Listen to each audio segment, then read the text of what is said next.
to discuss the health department. Yeah, well, not quite the health department, but the levy. Can I The levy. approach the board? Okay, so It's already the please second. have the floor, Ken. Okay, thank you. If you don't mind, if you're interested, take one of each of those. Thank you. Pass along, please. Have one for each of the board and the fiscal officer as well. Thank you. Just by way of background, my name is Ken Radke. I'm a trustee in Chester Township. I'm also the chair of the Health District Advisory Committee. Our role or responsibility is basically to interview and appoint members to the health board, make recommendations to the health district committee itself for appointments to the health board.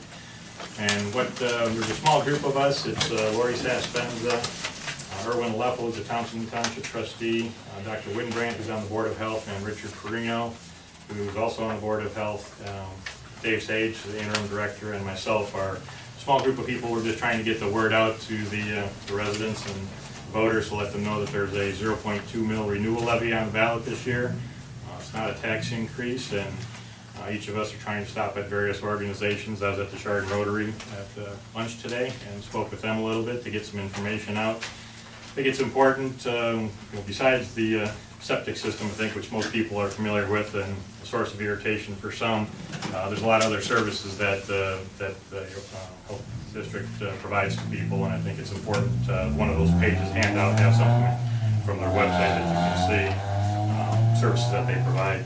It's the 0.2 mil levy is a little over $6 per 100,000 of valuation, and it represents about 1/3 of their operating budget. And for you folks that are the trustees here, one of the mechanisms for funding and why I favor the 0.2 mil renewal levy is it gives the voters an opportunity to voice their opinion on it. The Ohio Revised Code also allows the health district to petition to take inside millage, and I think with the reduction in local government funds and the estate tax issues and stuff, that the dollars that are available at the township level have significantly decreased over the years, my experience as well, and so I think this is a good mechanism to be able to continue these services. There's an accreditation process that's going on. According to the board, that's been over about $250,000 that's been spent to date. They're still going through that process. So it's either a matter of the Ohio State Legislature passed a law that says become accredited, or you need to join with an accredited health organization. So they are going through that process, which is essentially an unfunded expenditure as well, increasing the importance here.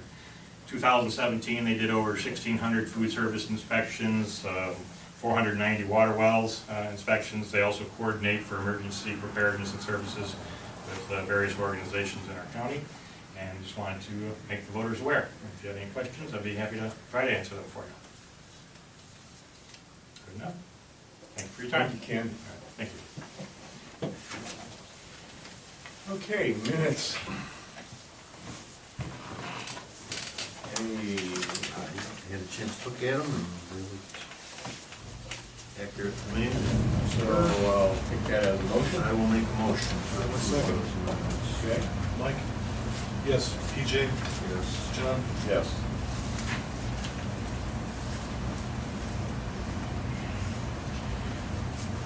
Mr. Kiko. Should all have a copy of September's activities, process 12 permits, pretty spread out there, as you can see. Again, accessory buildings seem to be the hot item the last couple of months. We're now at 18 for the year, which is, that's the over 200 square feet. We have 9 below that. We will probably have a BZA hearing for conditional use and possibly 2. I don't know if the second group got all their paperwork in, but I know the one group did. And we have spent, as you probably are aware, there's several good-sized commercial buildings in the township that presently sit vacant. And possibly a third one will be vacant down on East Washington, down in Ford's Corner. But we spent quite a bit of time, Jane and I, with prospective people that are interested in possibly buying or leasing those facilities, but nothing has come in yet as far as for sure. But the stainless works operation, of course, has moved to Streetsboro, and so that's a pretty large complex. I believe it's 40,000 total square feet there. And the president sits vacant. And then we have one up on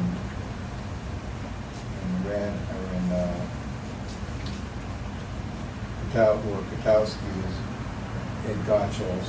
His is at present vacant, but he is also adding to one, so. And then I don't know for sure yet, but I believe we're gonna have one down here at the east end as well.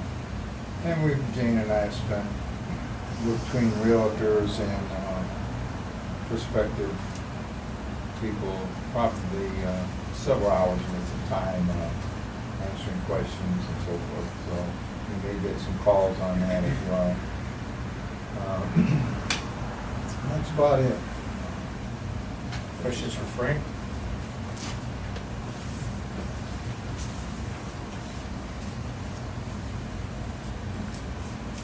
I see somebody here from the road department, I'm not quite sure. Could you introduce yourself? How are the streets in Florida? How are the what? Roads in Florida, how are they? I did apply to a couple different entities down there. I haven't heard back yet, but I don't know enough about shell rock, you know, to put in the roads. Coral. How about gator control? There was some flooding, that's all I can tell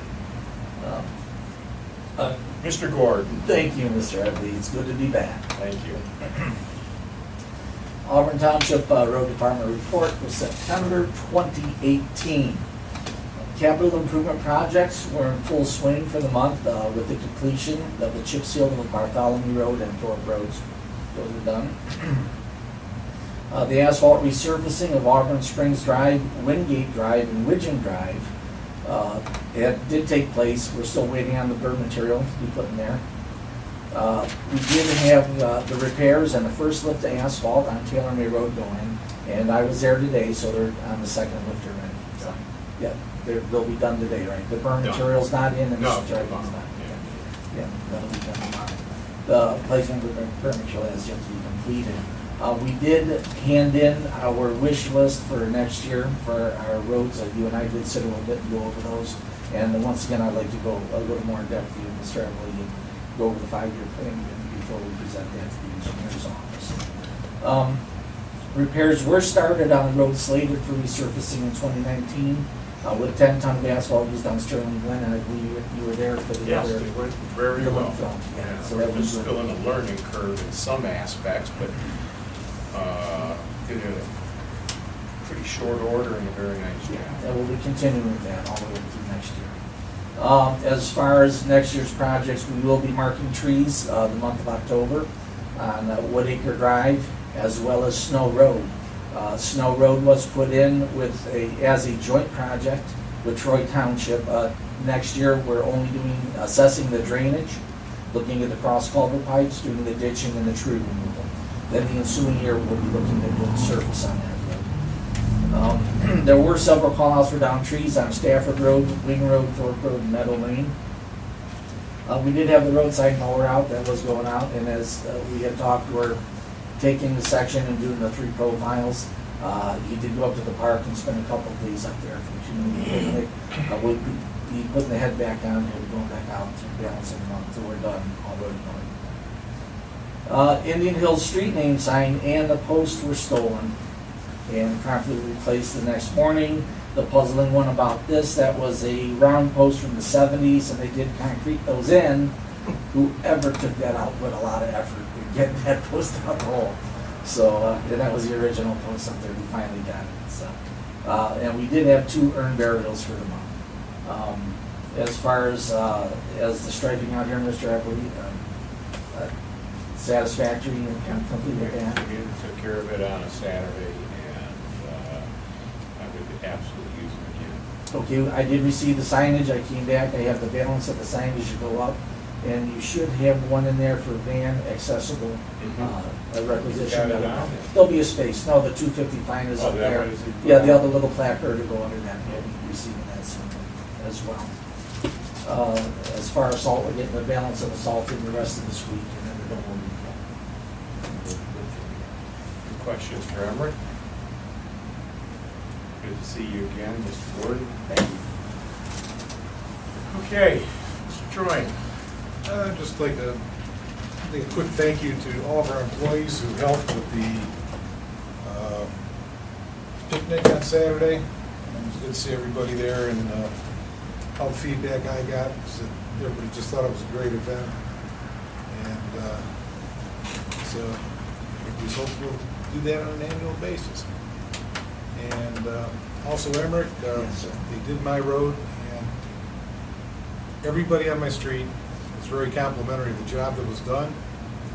And even though half of the driveways on my street are concrete, nobody, not one single person says, why are they doing this? They kind of understood that, oh, you gotta make it level, so. I just want to let you know that yours is the only subdivision so far where I have not received pushback. So you did a good job down there communicating our efforts to your constituents. Thank you, Mr. Troy, and I do appreciate it because it takes a load off my shoulders having to explain the process again and again, which we do. And we do have. Just reiterate the process. What we do is we mirror the county. When you do a 3 1/4 inch lift on a road, 3 1/2 inch lift on a road surface, what we have to do is make sure that there's a smooth transition entering your driveway. The reason, and it depends if your grade is up or if you're on a downslope, you're gonna get either more or less asphalt in your drive. The reason is that you don't have an abrupt bump onto the road surface, and that's why that's done. The other thing is why everyone gets asphalt, as well as someone has a gravel drive, asphalt or concrete, everyone gets the same across the board. We, like once again, I said, we are mirroring the county, they do the exact same thing. This is something we can address in the future. If you want to make a change there, it's always open for, as a matter of fact, Mr. Eberly, in one of the emails I received today, there's some discussion in there because we do have a subdivision that has an inordinate amount of concrete aprons coming up here, but a few more than what you have there, so we'll have to discuss that with the engineers. One of the things we do is we send out a letter letting you know that there will be an overlay versus any cutting or removal of concrete pads as well. And there's different mindsets out there. A lot of people want to keep the concrete they paid for under the asphalt. Some want to butt joints on. We did have one gentleman that was a concrete expert guy that refused an apron, and we did forewarn him that his low car will be bottoming out. And yes, there's marks coming out of his driveway, big grooves in there. So We had one fine gentleman go out and chisel the apron off of his driveway, and then it was very warm out. They had just put it down, so it came up quite easily. And then when he realized what he had done, he asked us to come back and pave it again. So sorry, you only get one shot at this. And, you know, it's just the policy, it's a county policy, we're not set up to do concrete. And so therefore, when we bid these jobs, they're bid as asphalt. Now, you know, if sometime you guys want to entertain a policy where an individual guy wants to pay the upcharge, and it's rather expensive to do that, but there was one gentleman on Auburn Springs, he didn't want one. Well, it just so happens Auburn Springs was a 4-inch lift. 2 and 2. You can't drive over, that's like driving over a curb every time you go in and out of your driveway. It's crazy. And, but, you know, it was kind of interesting all the while he was griping, and he griped to Nick, his house was for sale. It had been for sale, so. It just, you don't understand the mindset, but right now, that is the policy, and we're not gonna just vary it. We're not gonna change that. I mean, if you wanna, I feel if you wanna pay an upcharge, you could do that, but there's always gonna be that time when we lay the road lift, you better have your guy ready, because you're gonna have a 3 1/2 to 4-inch lip at the end of your driveway. So, I think the projects all came out pretty nice though this year. They really did. Your road by happenstance came out really well. Oh man, kids are roller skating, they're on scooters. Well, That's good to know. That's always good to And know. it's like, hey, it's finally flat. But, you know, Auburn Springs went from probably one of the worst roads That was our worst rated. in the township to a 7. So that's a big jump right there. And by adding 4 inches, we're kind of getting out of the mud, to quote. Yeah, the idea was to bridge that road with an extra inch, give it some structural strength there as well. We even talked initially about the reconstruction of that road, and because of the way that it sits and the topography and the less than desirable drainage, we decided that bridging that surface would be the best bet for us to retain the strength of the bed itself, and the road bed itself. So, you know, last year we did 90% of all the full depth repairs. They all made it perfect through the year. We did a little bit more this year, but mostly it was resurface.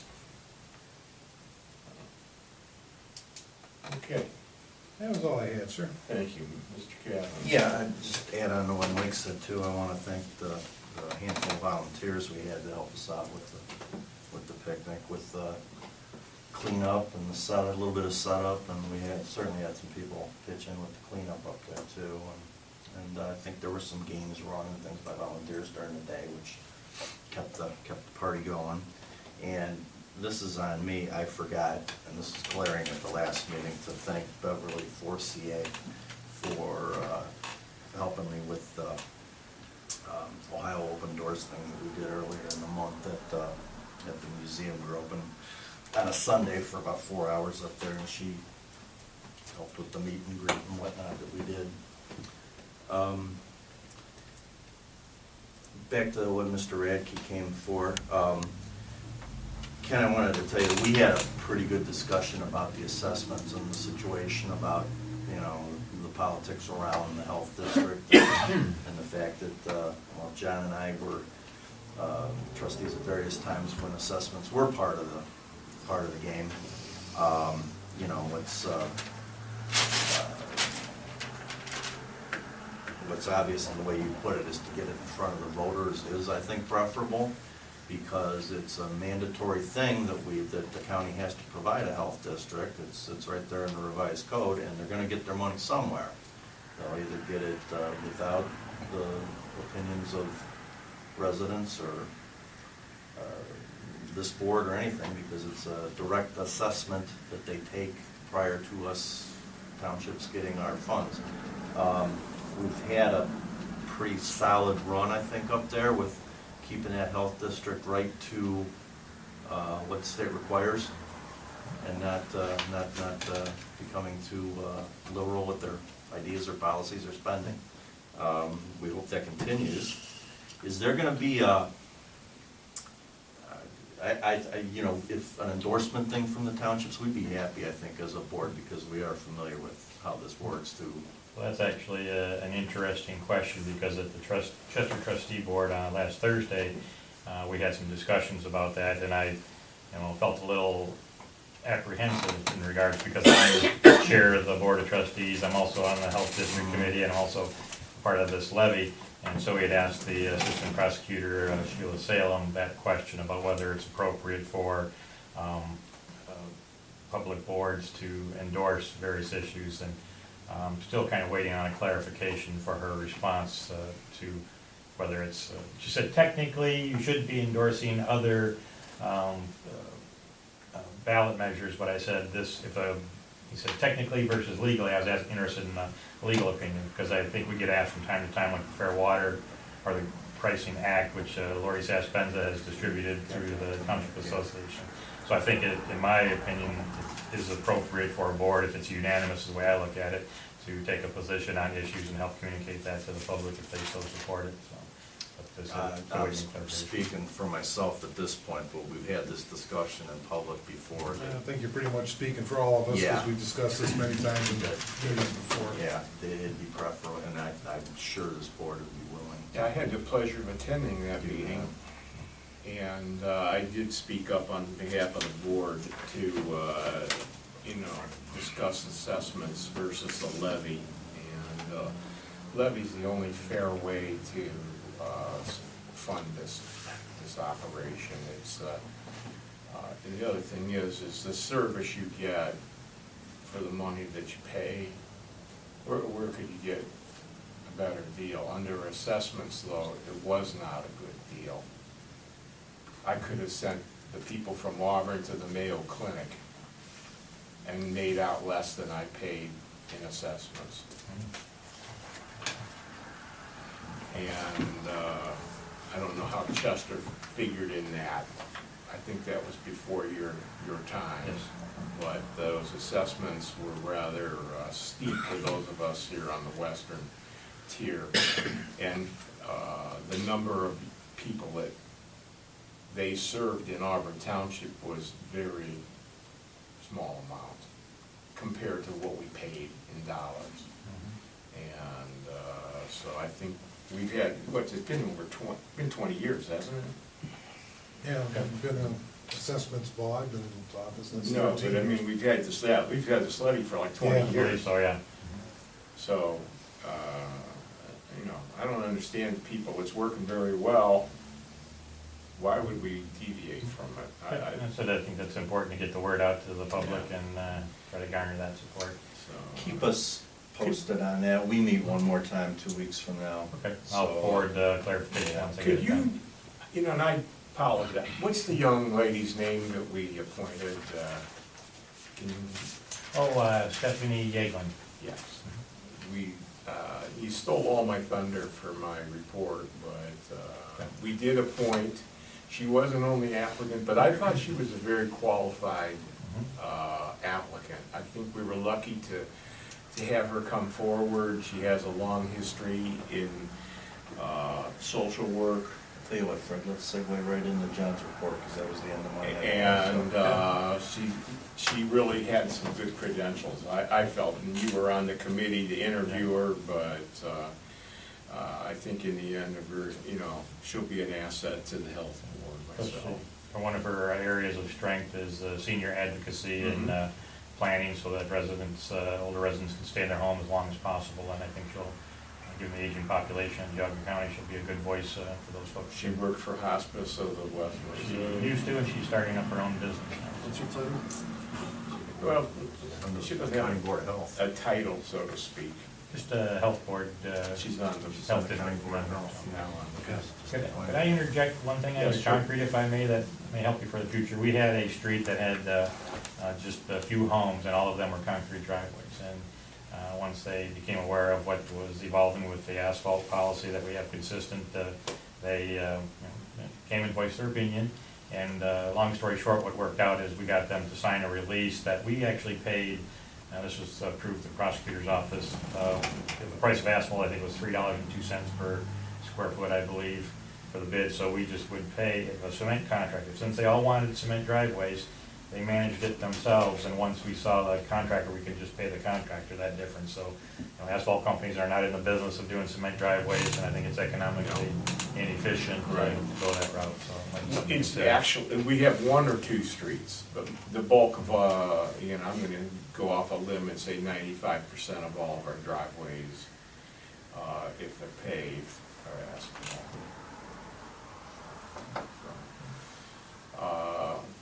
I just was gonna follow up a little bit on the full depth repairs that Rick did mention. We've been utilizing the equipment we bought earlier in the year, and we're working on the, you know, the program to do the full depth repairs as much as possible this year, and then be ready to pave at the beginning of a paving season next year. And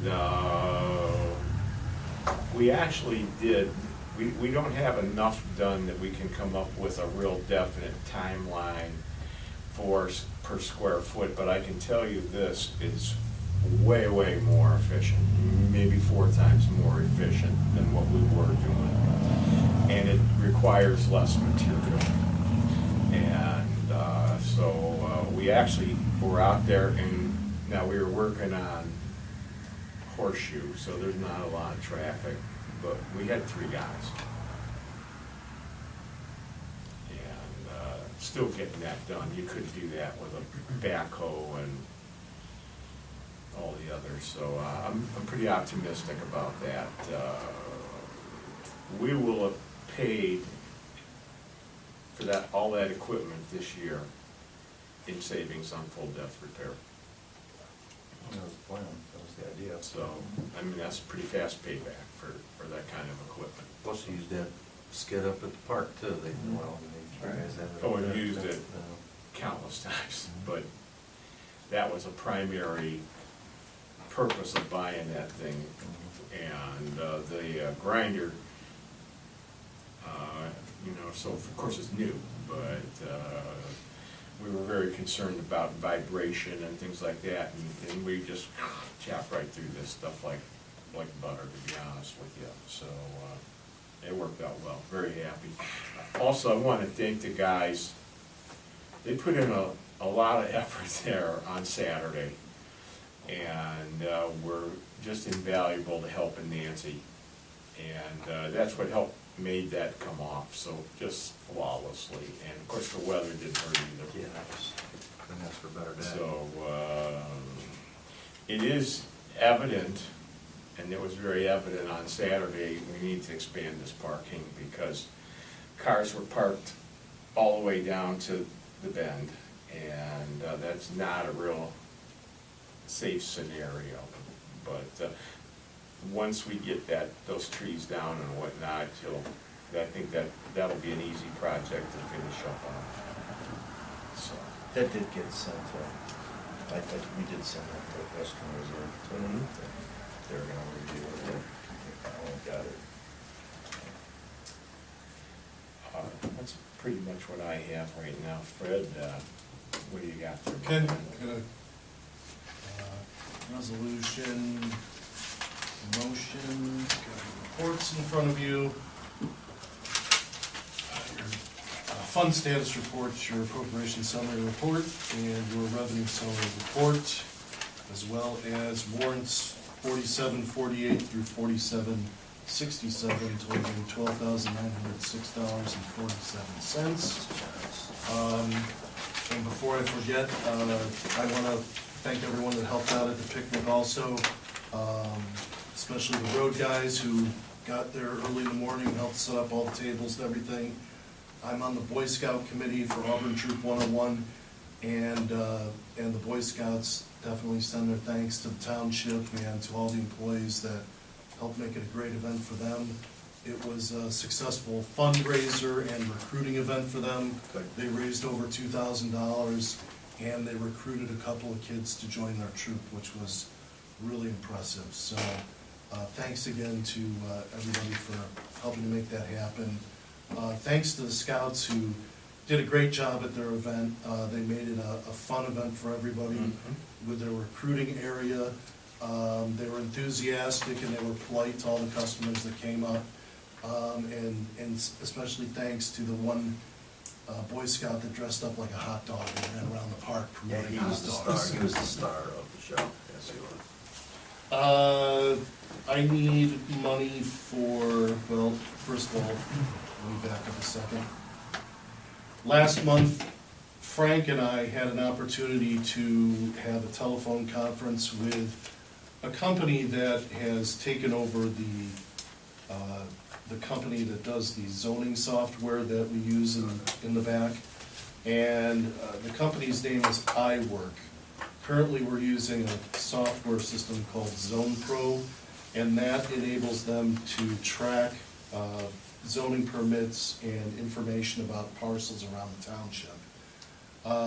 ZonePro, and Frank can jump in on this too, but ZonePro allows you to have a one-year subscription that is cross-platform. So currently, we have a system that's on one computer in the back, and all the information is stored on that computer. This would be in the cloud and cross-platform, meaning that Frank or Jane could hop on a tablet, smartphone, or laptop anywhere and get on the system and be able to access the information that they need and produce the paperwork that they need and produce the permits that they need.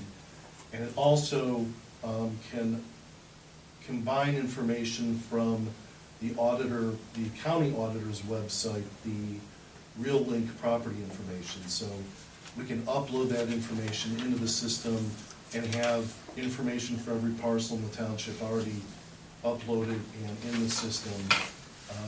And that, they will quarterly update that for free for us. So the excuse me, the annual subscription rate for that is $17.50 for the year. I thought it was a really good looking system. Frank, did you have a? Yeah, I agree, and one thing that maybe you didn't mention, that Zone Pro is not gonna be supported anymore, so we would have, if we just kept the Zone Pro, we would have difficulty in the future, because it's not gonna be supported through Microsoft or any platform, so this is a good time if we're gonna make a change to do it. This program is far more powerful and has many more options than what Zone has. Like Fred said, they will update it with any county information quarterly and no charge to us. We don't have, they'll just automatically do it. I like the fact that it hooks up with Real Links, and and we can, because sometimes when you go to Real Links, now you're there, but you can't go back unless you shut Real Links down. Now it'll be, we can use both of them at the same time, so, and I, both Jane and I do use Real Links. I mean, I use it at home, and we use it here all the time, so, it's a good advantage for us to have it hooked in with the program to track all our permits and everything. And there are other local communities that are using this program or are just starting to onboard with the program. I know Bainbridge is converting over to iWork, and there's a couple of villages and municipalities that are already using it in the area. The other nice thing is, they do a lot of municipal and local government work, so there's like a cemetery program that dovetails into this. It would cost very little to add on.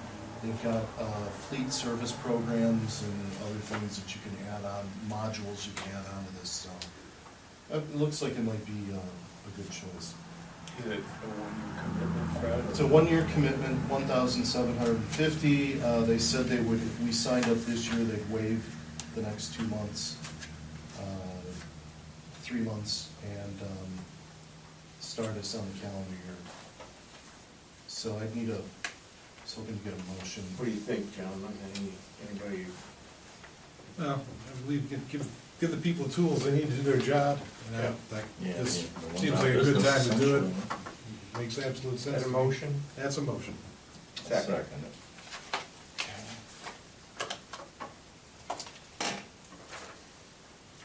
Motion.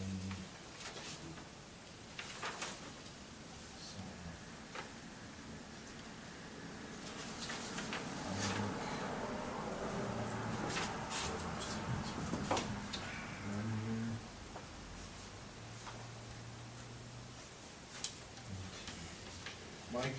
Yes. BJ? Yes. John? Yes. And following up on that, I need to move some money or do a supplemental appropriation to pay for it. Resolution 2018-31, be it resolved by the Board of Trustees of Auburn Township, Johnson County, Ohio, that the following supplemental appropriation of the general fund is necessary to pay for the township's computerized zoning system, iWork systems, $1,750 to account 1,134.10 office supplies. That would be the resolution. So moved. Second. Yes. PJ? Yes. John? Yes.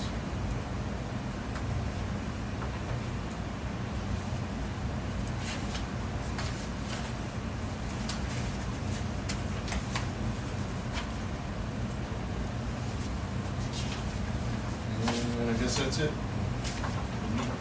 Okay, old business wise, just update Maple Shade, we've been in contact with JFD, the weather's starting to break, so I think soon here we're gonna see some plantings come in and, kind of bring that to a fruition. And, the building part of our upgrades, the electrical things have been done. You notice we have this new lighting and, some exit signs and the required outlets for the exterior lighting we're gonna have, that's all put in. Guy did a really nice job.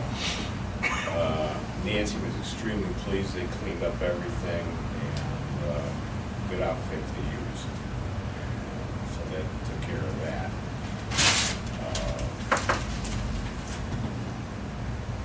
Have we heard anything yet on that? We should get a, whether we received the grant or not this month on, in our grant for the park, for the pavilion.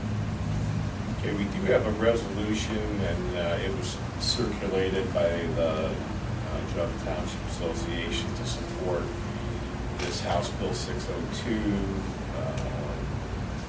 I don't know if you read about it in the Township magazine. Yay, nay, what do you feel? How do you like it? You like it? Yeah, you should support it.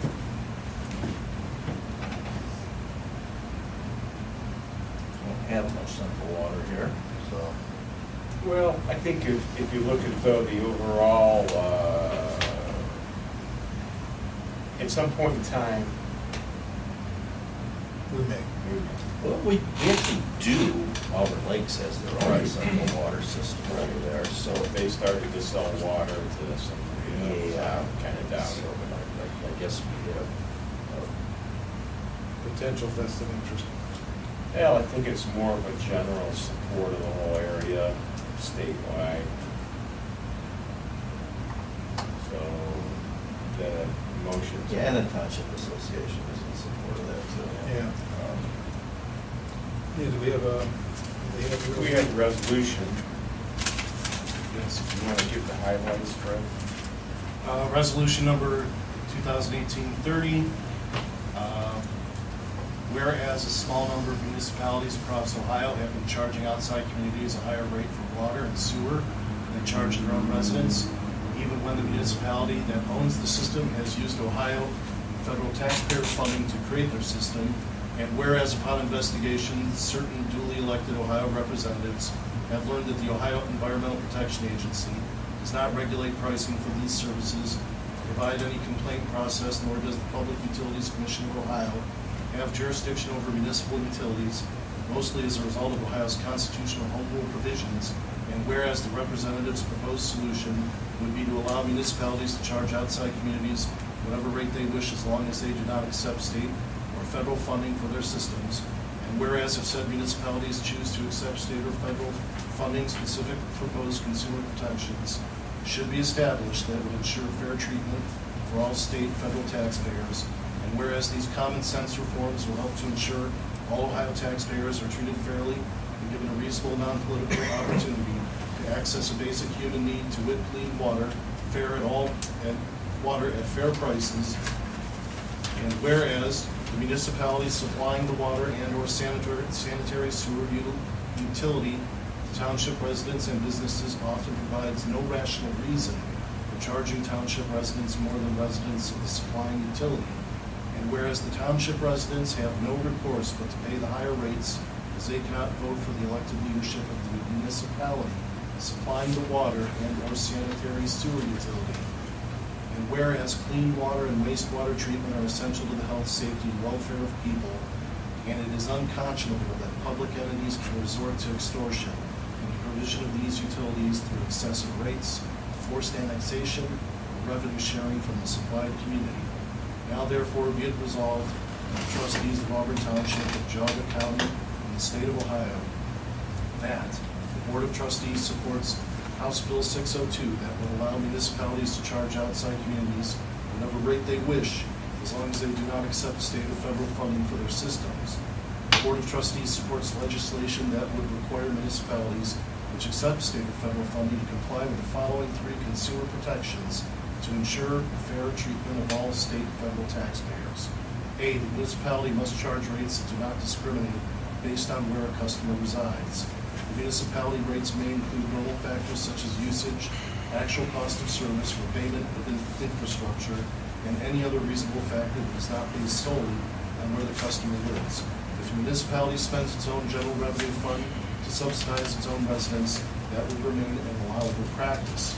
The municipality must refrain from engaging in abusive practices such as forced annexation, revenue sharing, or other economic development warfare tactics that are unrelated to actual cost or ability to serve. C, if a municipality is not already part of one, which a practice in Regional EPA Section 208 Area-Wide Council of Governments, with a requirement that no one municipality can hold more than 50% of the voting control if there are two or more municipality communities, and no more than 30% of the voting control if there are three or more.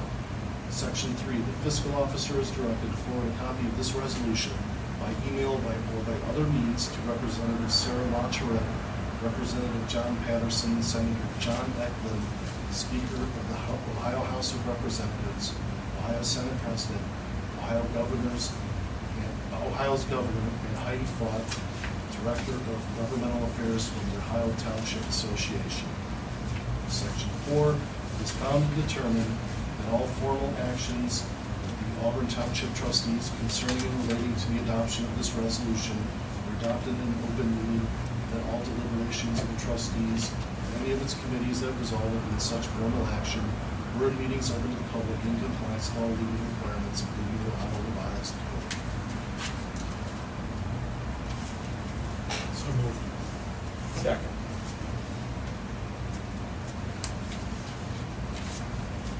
Mike? Yes. TJ? Yes? Yes. Okay, you know, every year we come upon this trick or treat day, and I know we have a long-standing tradition of celebrating it on Gene McHugh's birthday. Why do we do it that That's, way? well, it's always what I've been told for the last 30-some years, but he actually told us that. So that could be, Consider the source. or we could just do it on the 31st, because that's recognized as Halloween. Actually, I was petitioned by my neighbors, they want to have a cul-de-sac party Mhm. the Saturday before. So I said I would discuss it, and, oh, by the way, it's the 31st, Halloween is Liberty. So. Okay, and the- They are free to have that party. They're by the free way. to have That's that it. party? But we tried to mention to them, oh, by the way, even if you have this party, you're not getting out, because kids are still gonna come down the street on Halloween. So, how about October 31st, 6 to 8 o'clock? 6 to 8, that's a new time, but we'll try it. Well, I figure if we do it first thing in the morning like that, It limits the kids. they can do it before work. Yeah. Let's do it in the PM.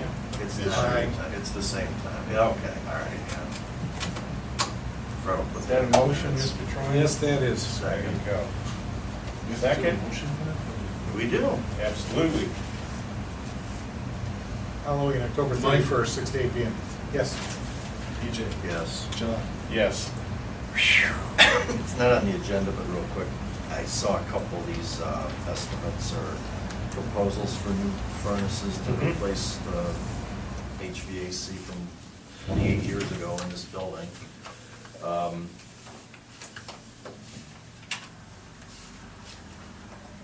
The one that came in, they're actually quite widely disparate in their prices. This one has a Wait, did we say a time for trick or treating? 6 to 8. 6 to 8 p.m. PM. One's got some sweet marketing promotion discount of $2,550, which makes that, this is a vendor we haven't dealt with, but from Wickliffe.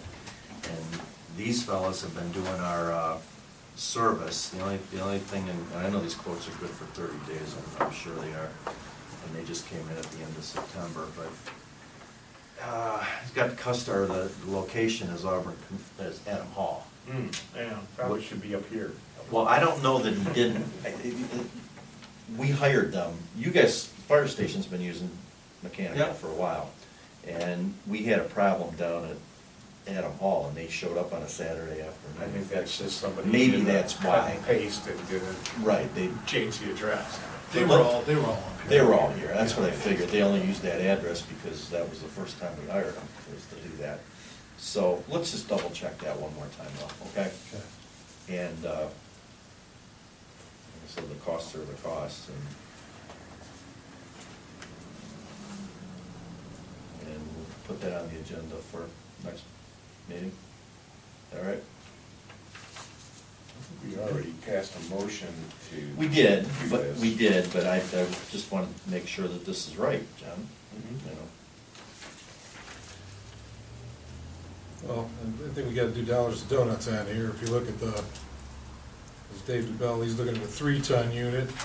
There's a 5. Here's a 5-ton unit. And there's alternate bids for an 80% versus 95% efficiency. Right.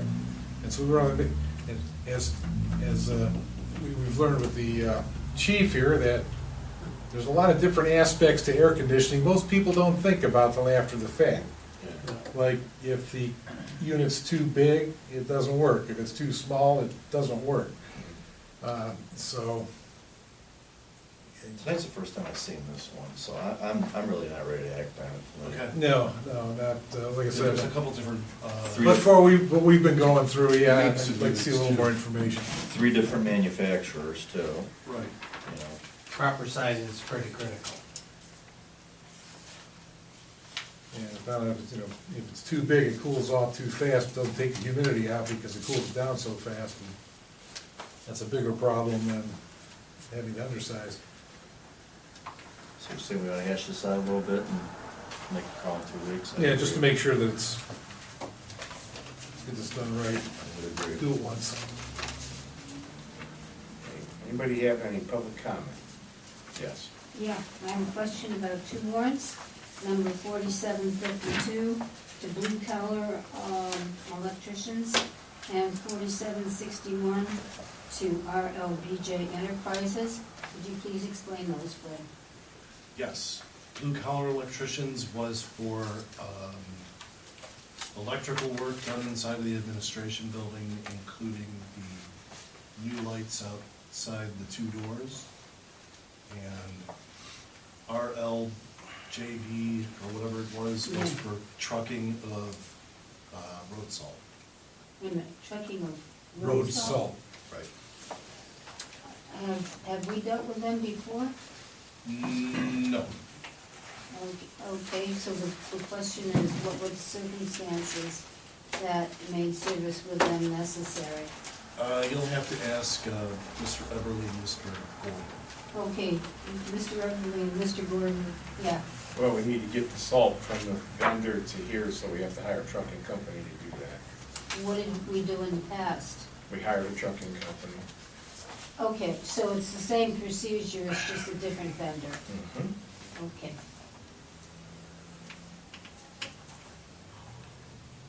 Okay, we do have an executive session to hold here. I'm going to make a motion to go into executive session to consider the purchase of property of any sort, real, personal, tangible, or intangible. Second.